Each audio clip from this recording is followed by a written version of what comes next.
Bismillahirrahmanirrahim. Assalamualaikum warahmatullahi wabarakatuh. Alhamdulillah wa syukurillah wa la hawla wa la quwata illa billah wa ba'd. Mahasiswa mata kuliah tafsir ahkam yang dirahmati Allah Subhanahu wa taala. Alhamdulillah pada pagi ini kita berjumpa dalam pertemuan via YouTube. Saya minta maaf tidak bisa masuk karena ada kegiatan di bulan Ramadan yang tidak bisa Ustaz tinggalkan. Baik, sekalipun demikian kita tetap belajar via YouTube, jadi kalian bisa membaca-baca dan mendengar-dengar lagi ketika barangkali kalian mendengar dan membacanya. Baik, hari ini kita ingin membahas tentang makna dan hakikat dari tafsir ahkam. Jadi makna dan hakikat dari tafsir ahkam. Sebelum itu kita jelaskan dulu sedikit, nanti materinya akan Ustaz bagi di grup ya. Nanti kalau ada pertanyaan-pertanyaan atau apapun yang berhubungan dengan materi kuliah atau mungkin tugas-tugas yang akan kita bagikan, silakan di komen atau kita berdiskusi di grup. Baik, Al-Quran. Nah, jadi Al-Quran adalah kitab petunjuk. Kita tahu ya, sebagaimana Allah firmankan dalam Al-Quran, Inna hadzal Quran yahdi lillati aqwam. Sesungguhnya Al-Quran yang memberikan petunjuk kepada jalan yang sangat lurus, yang sangat sempurna. Nah, itulah Al-Quran. Bahkan Al-Quran petunjuk bagi orang yang beriman, ya, hudalil mu'minin atau hudalil muttaqin. Jadi ada hudalil mu'min, ada hudalil muttaqin. Dan tidak hanya itu, ya, ternyata Al-Quran juga menjadi petunjuk bagi seluruh umat manusia, ya, memberikan kebaikan, memberikan kesempurnaan. Dalam Al-Quran kita lihat hudalin nas, ya. Kemudian lihat ayat juga Quran surah An-Naml, Allah berfirman, ya, tilka ayatul Quran kitabum mubin hudaw wa busyra lil mu'minin. Ini Al-Quran yang menjadi petunjuk dan juga menjadi kabar gembira bagi orang-orang beriman. Ya, kemudian juga ada dalam Al-Quran surah Al-Baqarah kedua yang sering kita baca, dzalikal kitab la raiba fi hudal muttaqin. Ini Al-Quran tidak ada keraguan di dalamnya, petunjuk bagi orang-orang bertakwa. Setelah dijelaskan perihal kebenaran kedua Al-Quran, sehingga Al-Quran tak wajar atau tak patut untuk diragukan, ya, maka Al-Quran menegaskan dirinya sebagai petunjuk. Nah, karena kalau petunjuk kan berarti mengarahkan jalan kita fi hadhihi dunya ilal akhirah, dari dunia ini sampai ke akhirat. Itulah Al-Quran. Makanya hudalil muttaqin, menjadi petunjuk bagi orang bertakwa. Nah, kita kalau ingin menjadi insan yang takwa, Al-Quran kita jadikan sebagai patokan dan petunjuk dalam perjalanan hidup kita. Ya, bahkan Al-Quran menyebut dirinya sebagai petunjuk bagi orang-orang beriman. Nah, begitu dalam konteks Al-Quran. Kemudian demikian jelasnya kebenaran yang di Al-Quran, maka ia hanya menjadi petunjuk bagi orang bertakwa. Ya, tidak hanya bagi orang bertakwa, tapi juga bagi umat manusia. Makanya Al-Quran surah Al-Baqarah 185 tentang puasa, Syahrul Ramadan alladzi unzila fihil Quran hudal linnas wa bayyinatin minal huda wal furqan. Nah, itu nampak kalimatnya. Bulan Ramadan bulan turunkan Al-Quran, ya, hudal linnas, petunjuk bagi seluruh manusia, bukan hanya orang beriman. Ya, hudal linnas wa bayyinat, dan bayyinat itu adalah bukti-bukti yang nyata. Dan itu memerlukan penelitian-penelitian, memerlukan kajian-kajian ilmiah. Wa bayyinat minal huda wal furqan, antara yang huda yang petunjuk, yang hidayah yang benar, wal furqan, dan juga pembanding atau pemisah antara yang hak dengan yang batil. Subhanallah, begitu Al-Quran, ya. Kemudian juga dikategorikan bahwa Al-Quran sebagai tidak hanya memuat petunjuk-petunjuk etis, ya, yang terbatas kepada umat Islam. Berarti Al-Quran juga mencakup semua untuk umat manusia. Jadi Al-Quran tidak hanya untuk orang Islam, tapi untuk semua manusia, ya, universal. Jadi kalau kita bahasan petunjuk moral universal yang menjadi pedoman seluruh umat manusia dimanapun dan kapanpun. Nah, ini bahasa yang saya sampaikan, yakni Al-Quran salihun di kulli zaman wa makan. Al-Quran itu sangat relevan untuk konteks keadaan dan konteks waktu. Nah, untuk Al-Quran. Baik, berikutnya dari sudut isi dan kandungan. Al-Quran itu kalau lihat isinya dan kandungannya itu memang komprehensif, sangat maksimal. Makanya Allah firmankan, ma farratna fil kitabi min syai'. Tidak kami sedikit pun alpakan, semua ada dalam Al-Quran. Jadi tidak ada satupun kajian-kajian hal-hal duniawi yang tertinggal, semua dalam Al-Quran. Ya, maka tergantung kita memahami konteks Al-Quran tersebut. Nah, mencakup seluruh aspek kehidupan masyarakat. Dalamnya tak hanya membahas tentang akidah. Jadi bukan hanya berbicara masalah iman, tidak masalah akidah, melainkan juga soal hukum. Nah, itu dia, soal hukum ada banyak. Nah, ini yang akan kita kaji tentang tafsir ahkam. Jadi ada banyak sekali. Ya, kalau kita bicara rasul-rasulnya, seluruh aspek kehidupan kita, yang lalu maupun yang akan datang, yang last ataupun yang future, yang lalu ataupun yang akan datang, itu adalah dibahas oleh Al-Quran. Ya, Artinya ada, kalau dikatakan dalam kenapa Al-Quran kok dikatakan mukjizat, pertama tata bahasa yang indah, kemudian yang kedua dia juga memiliki isyarat-isyarat ilmiah yang cukup unik, ya isyarat-isyarat ilmiah, kan Al-Quran itu banyak kali isyarat ilmiahnya. Kemudian juga ada karena pemberitaan gaib. Nabi tahu kisah tentang Nabi Adam, Nabi tahu tentang kisah Fir'aun yang dikejar oleh Fir'aun yang mengejar Nabi Musa, kemudian juga diberikan tanda oleh Allah. Ya, makanya wa nunajjika bi badanika dalam Al-Quran itu, kami selamatkan wahai engkau Fir'aun, ya, sehingga engkau badanmu itu tidak rusak. Sehingga sampai hari ini kita bisa melihat badan Fir'aun. Itu maknanya bahwa Al-Quran ilmiah. Akhirnya para peneliti arkeologi melihat bahwa apa yang Anda lakukan itu betul-betul ilmiah dan betul-betul nyata, dan banyak lagi yang lain kalau bicara ilmiah tentang kemujizatan Al-Quran. Kemudian pemberitaan gaib tadi. Ya, makanya Al-Quran sangat luas. Semua bisa dikaji. Bukan hanya sekedar untuk orang beriman yang Ustaz katakan tadi. Ada juga masalah hukum, ada juga masalah ekonomi, ada masalah politik, ada masalah sosial dan kebudayaan. Ya, semua disebut dengan nilai etis. Karena Al-Quran misalnya tak membahas soal sistem pemerintahan dan sistem ekonomi. Karena ada itu. Pilkada ada dalam Al-Quran. Cara memilih pemimpin begini harus sekian persen tidak ada. Ya. Kemudian juga itu tidak ada dalam Al-Quran secara khusus. Ya. Secara eksplisit. Hanya etisnya saya. Nilai-nilainya. Ya. Jadi intinya atiullah ati Rasul wa ulil amri minkum. Itu kan etis. Taklah pada Allah, taklah pada Rasul wa ulil amri minkum, dan pemimpin-pemimpin ada di antara kalian. Nah itu etis. Artinya pemimpin itu adalah wilayah ijtihad kita, wilayah pemikiran kita. Disitulah letak etisnya Al-Quran memberikan nilai-nilai. Karena intinya apapun Al-Quran itu intinya ya semua sudut dikaji, semua sudut dijalankan, ya baik itu ekonomi, baik itu politik, semuanya berjalan. Intinya adalah keadilan. Kalau diterapkan keadilan mantap. Macam negara kita Indonesia, ya macam negara-negara lain lah yang membuat sesuatu itu menjadi hancur, membuat sesuatu menjadi tidak sempurna adalah karena ketidakadilan. Makanya Muhammad menegakkan keadilan dengan maksimal, menegakkan keadilan dengan sempurna. Sehingga ketika beliau menegakkan hukum di kota Mekah, beliau tidak pandang bulu. Ya, bahkan beliau katakan dengan tegas, "Lau syarakat Fatimah laqata'tu yadaha." Kalau Fatimah yang mencuri akan kupotong tangannya. Begitu tegasnya dari Muhammad di dalam mengkonteksasikan hukum. Sehingga orang yang ragu-ragu dengan kehadiran Nabi ketika itu agak tidak mungkin. Kami dulu macam kok, tapi datang Nabi tegas. Kenapa? Karena dia khuluqul Quran, karena dia berakhlak pada Al-Quran, berpegang pada Al-Quran dengan maksimal dan sempurna. Maka dari itu Al-Quran membicarakan soal-soal etis dan banyak hal. Ya. Makanya di antara salah satu kecil di semester 6 ini ya kalian belajar tentang tafsir ahkam. Dia ada tafsir hakam, ada tafsir tarbawi, ada tafsir muamalah, banyak kali segi-segi tafsir. Ibaratnya kalau kita belajar kaidah tafsir ya dulu itu ada namanya alwanu tafsir. Ya corak-corak tafsir. Ya kalau thariqah kan 4. Ada ada tahlili, ada muqaran, maudhu'i dan ijmali. Itu 4 metode. Tapi kalau laun banyak sekali. Ya, itu namanya adalah corak. Dalam tafsir itu banyak coraknya. Di antaranya adalah ini tadi, tafsir ahkam atau bahasa lain tafsir fikih.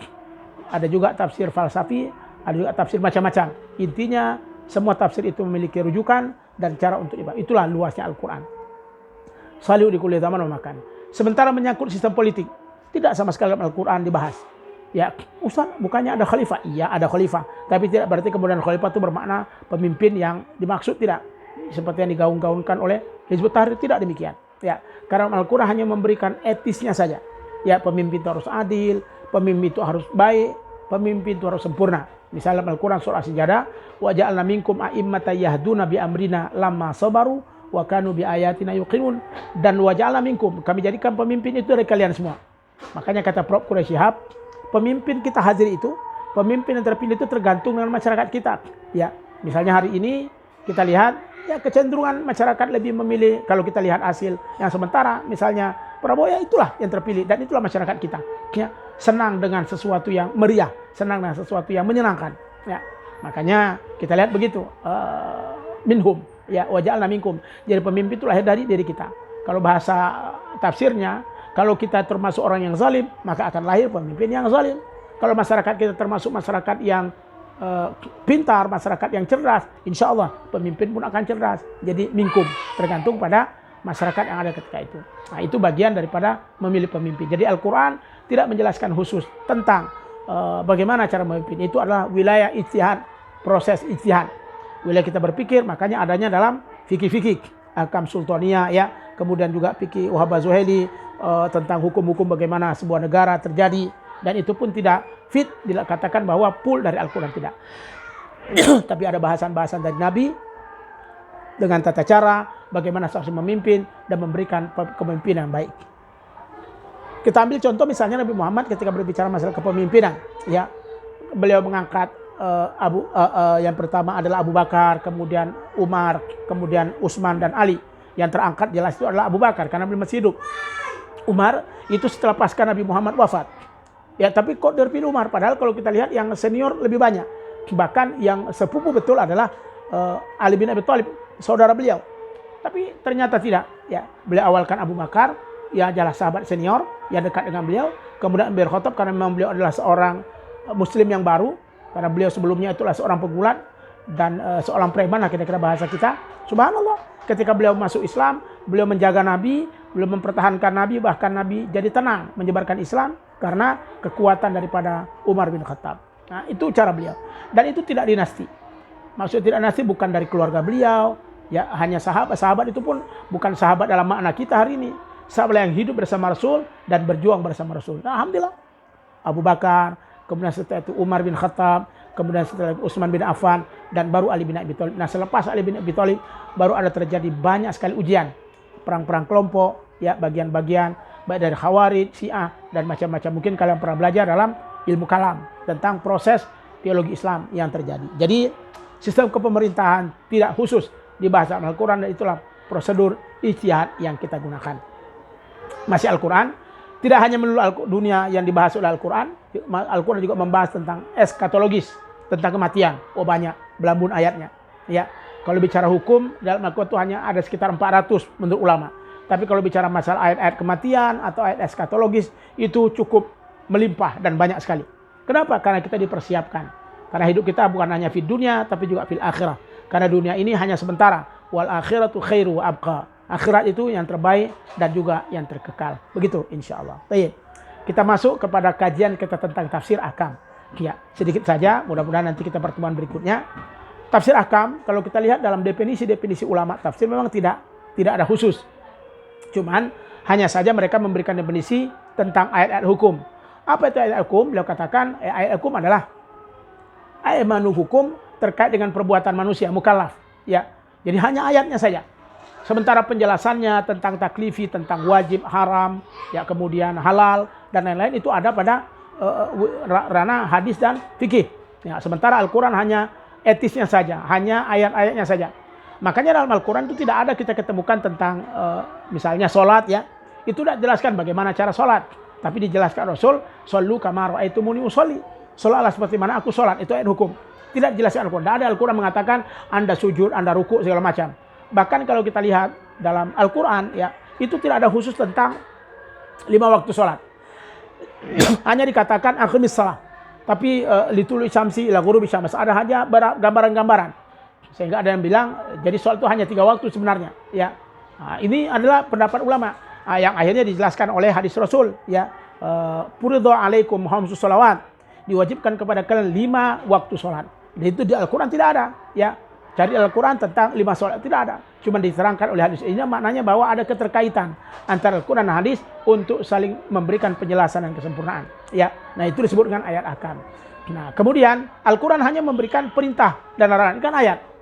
Makanya kalau kita buka kaidah fikih, ini dalam kaidah tafsir, al-aslu fil amri lil wujub. Segala sesuatu yang berhubungan dengan perintah, hukum dasar adalah wajib. Maka apapun dalam Al-Quran kalau dia perintah, hukumnya langsung bisa ditebak wajib. Misalnya aqimis shalah, dirikanlah sholat. Itu tidak perlu ditanya orang-orang, orang tafsir paham, oh berarti ini hukumnya wajib. Kenapa? Karena ada perintah. Karena kalau kaidahnya al-amru al-aslu fil amri lil wujub. Ketika ada perintah, maka hukum dasarnya adalah wajib. Berarti wajib untuk kita tunaikan. Kemudian kaidah lain lagi di usul fiqh, al-aslu fin nahyi li tahrim. Segala sesuatu yang dilarang bin nahyi li tahrim, maka hukum dasarnya adalah haram. Nah, itu saja Al-Quran. Maka ketika Al-Quran katakan la ta'kulu amwalakum bainakum bil batil, jangan engkau makan harta di antara kalian dengan cara batil. Maka kalau memakan harta secara batil, makan harta dengan cara tidak benar, maka hukumnya jelas dapat langsung ditentukan karena tahu tentang kaidah dan juga maknanya, maka langsung dapat ditentukan bahwa memakan harta yang haram, memakan harta yang batil hukumnya adalah haram karena ada kata la. La artinya larangan, asal hukum asalnya adalah haram. Maka ketika ada larangan dalam Al-Quran, maka hukumnya adalah haram. Itu adalah bentuk tafsir ayat ahkam. Kemudian, ya, ini yang saya jelaskan 4. Ayat hukum itu kalau kita kategorikan, itu ada 4 pikiran pokok. 4 hal pokok. Yang pertama ayat-ayat ibadah. Ya. Jadi kalau kita lihat masuk ke dalam bagian dari ayat-ayat tentang wudhu, sholat, puasa, haji, dan lain-lain. Pada bagian ini juga ada membahas tentang yang lain. Cuma tadi yang saya katakan, ya, tidak jelaskan khusus tentang sholat, tidak jelaskan tutut tentang puasa, bagaimana, ya. Cuman diwajibkan, ya ayyuhalladzina amanu kutiba alaikumusiyam, dan seterusnya.